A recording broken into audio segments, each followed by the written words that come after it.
Picture this. You've spent months building your savings. Every payday, you move a little money into your savings account. Sometimes it's $100. Sometimes it's $200. Every deposit feels like a step toward a better financial future. Eventually, you open your banking app and see a number you've never seen before. Maybe it's $5,000. Maybe it's $10,000. For a moment, you feel proud because you've done what everyone tells you to do. You've saved money. You've avoided unnecessary debt. You become more responsible with your finances. But then something unexpected happens. You notice that your savings earned only a tiny amount of interest. After an entire month, your money barely grew. After a year, the growth still feels disappointing. At the same time, you keep hearing people talk about investing. They talk about stocks, index funds, compound growth, building wealth. And suddenly one question keeps running through your mind. If saving is good, why do so many financially successful people invest instead? The answer is simpler than most people think. Saving money is incredibly important. But saving alone usually isn't enough to build long-term wealth. That's where investing comes in. The problem is that many beginners think investing means taking huge risks or becoming an expert in the stock market. It doesn't. In reality, investing is simply the next step after saving. And in this video, I'll show you exactly how to make that transition without feeling overwhelmed. By the end, you'll know what money should stay in your savings account, what money should be invested, and how to begin even if you've never invested before. Let's start with the biggest misconception. Many people think saving and investing are basically the same thing. They're not. They have completely different purposes. Your savings account exists to protect your money. Your investments exist to grow your money. Think of them as two different tools. You wouldn't use a hammer to tighten a screw, and you wouldn't use a screwdriver to hammer a nail. Both tools are useful. They simply have different jobs. Money works the same way. Savings provide security. Investments create growth. Once you understand that difference, everything becomes much easier.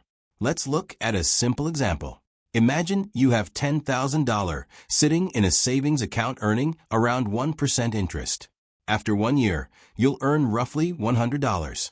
Your money stayed safe, but it didn't grow very much. Now imagine investing that same amount over the long term in a diversified investment that historically averages much higher returns over many years.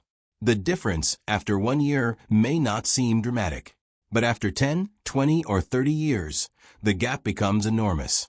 That's because investing benefits from something called compound growth. Instead of earning returns only on your original money, you also earn returns on previous gains. It's like rolling a snowball down a hill. At first, it grows slowly. Then it becomes larger. Eventually, the growth starts happening much faster because the snowball has become much bigger. Money behaves in a surprisingly similar way. Time is what makes compounding powerful. That's why people who begin investing early often don't need to invest enormous amounts of money. They simply give their investments more time to grow. Now here's where many beginners become nervous. You might be thinking, what if I invest my savings and the market crashes? That's one of the most common fears people have. And it's a good question. The mistake isn't being afraid. The mistake is believing you have to invest all your savings at once. You don't. In fact, you shouldn't. The smartest approach is to move from saving to investing one step at a time. Step 1 is building an emergency fund. Before you invest anything, make sure you have enough cash set aside to cover unexpected expenses. Financial experts often recommend saving around 3 to 6 months of essential living expenses. This money isn't meant to grow quickly. Its purpose is to protect you. Imagine your car suddenly needs an expensive repair, or your company announces layoffs, or you receive an unexpected medical bill. Without an emergency fund, you might be forced to sell investments at exactly the wrong time. Instead of allowing your investments to recover, you would be taking money out because you have no other choice. An emergency fund prevents that. Think of it as your financial safety net. Hopefully, you'll never need it. But if life throws you a surprise, you'll be grateful it's there. Once your emergency fund is complete, you're ready for the second step. Separate your money into two categories. The first category is safety money. The second category is growth money. Safety money stays in cash. Growth money gets invested. This simple mindset shift makes investing much less stressful. When the market goes down, you won't immediately panic. Why? Because you already know your emergency expenses are covered. Your rent is covered. Your bills are covered. Your daily life isn't depending on tomorrow's stock market performance. That allows you to think like a long-term investor instead of reacting emotionally to every headline. And that mental shift is one of the biggest differences between people who successfully build wealth and people who constantly worry about short-term market movements. Now that you've separated your safety money from your growth money, it's time for the next step. Start investing small. One of the biggest myths about investing is that you need thousands of dollars before you can begin. You don't. Today, many investment platforms allow beginners to start with surprisingly small amounts of money. The goal isn't to become rich with your first investment. The goal is to build the habit. Think about learning to drive. Nobody expects to become an expert on the first day behind the wheel. You start slowly. You gain confidence. And over time, driving becomes second nature. Investing works the same way. Starting with a smaller amount allows you to learn how investing feels without risking money you'll lose sleep over. You'll see how markets move. You'll experience days when your investments go up. You'll also experience days when they go down. That's completely normal. The important thing is learning to stay calm instead of reacting emotionally. Once you've started, the next question becomes, what should I actually invest in? This is where many beginners accidentally make things much more complicated than they need to. They spend hours searching for the perfect stock. They watch endless videos promising the next company that will explode in value. Some even jump into risky investments simply because everyone on social media seems excited about them. But here's something worth remembering. Complicated doesn't always mean better. In fact, many experienced investors keep their strategy surprisingly simple. One of the easiest ways to begin is by investing in diversified index funds. Instead of trying to predict which single company will succeed, an index fund spreads your investment across many companies at once. If one company struggles, the others can help balance things out. That diversification reduces risk and allows you to participate in the overall growth of the market over the long term. It's a simple approach, and sometimes simple is exactly what works.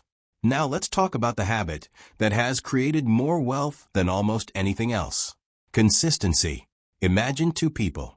The first person invests $5,000 once and never invests again. The second person invests a smaller amount every single month for many years. Who do you think is more likely to build lasting wealth? In many cases, it's the person who invested consistently. Why? Because consistency takes advantage of time. Some months the market is high. Some months it's lower. By investing regularly, you're buying through both good times and bad times instead of trying to guess the perfect moment. The truth is, nobody knows exactly what the market will do next week or next month. Even professional investors get it wrong. That's why waiting for the perfect time often means never getting started at all. A consistent investing plan removes that pressure. Instead of trying to predict the future, you simply stay committed to your long-term goal. Now, let's talk about something every new investor experiences. Market drops. Sooner or later, you'll open your investment account and see that your balance is lower than it was yesterday. Maybe it's down 5%. Maybe it's down 10%. Your first reaction might be panic. You may even wonder if you made a huge mistake. But here's what successful long-term investors understand. A temporary drop isn't necessarily a permanent loss. Markets have experienced declines many times throughout history. Yet over long periods, they've repeatedly recovered and continued growing. That's why experienced investors don't focus on daily headlines. They focus on years and decades. When you invest with a long-term mindset, short-term ups and downs become much less frightening. In fact, Many investors continue buying during market declines because they're purchasing investments at lower prices. Instead of seeing every market drop as bad news, they see it as part of the normal investing journey. Before we finish, let's quickly go over a few common mistakes beginners should avoid. The first mistake is investing money you'll need in the near future. If you'll need the money within the next year or two, it's usually better to keep it somewhere safe. The second mistake is chasing quick profits. Building wealth isn't about finding one magical investment. It's about making good decisions consistently over time. The third mistake is checking your investments every single day. Watching prices constantly can make normal market movements feel much more stressful than they really are. Sometimes the best thing you can do is stay focused on your long-term plan and avoid reacting to every small change. So let's put everything together. First, build an emergency fund that protects you from unexpected expenses.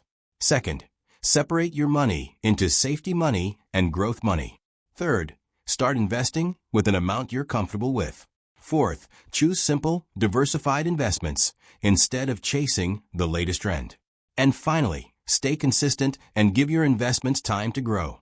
Because building wealth isn't about making one perfect decision. It's about making smart decisions over and over again. Remember, saving money gives you security. Investing gives your money the opportunity to grow. When you combine both, you create a financial system that's built for both today's challenges and tomorrow's opportunities. The most important step isn't finding the perfect investment. It's getting started. Even a small investment today can become something meaningful years from now because time is one of the most powerful tools any investor has. If you found this video helpful, consider subscribing for more simple, practical personal finance videos designed for beginners. And I'd love to hear from you. Have you already started investing, or are you still in the saving stage? Leave a comment below, and let's continue the conversation. Thanks for watching, and I'll see you in the next video.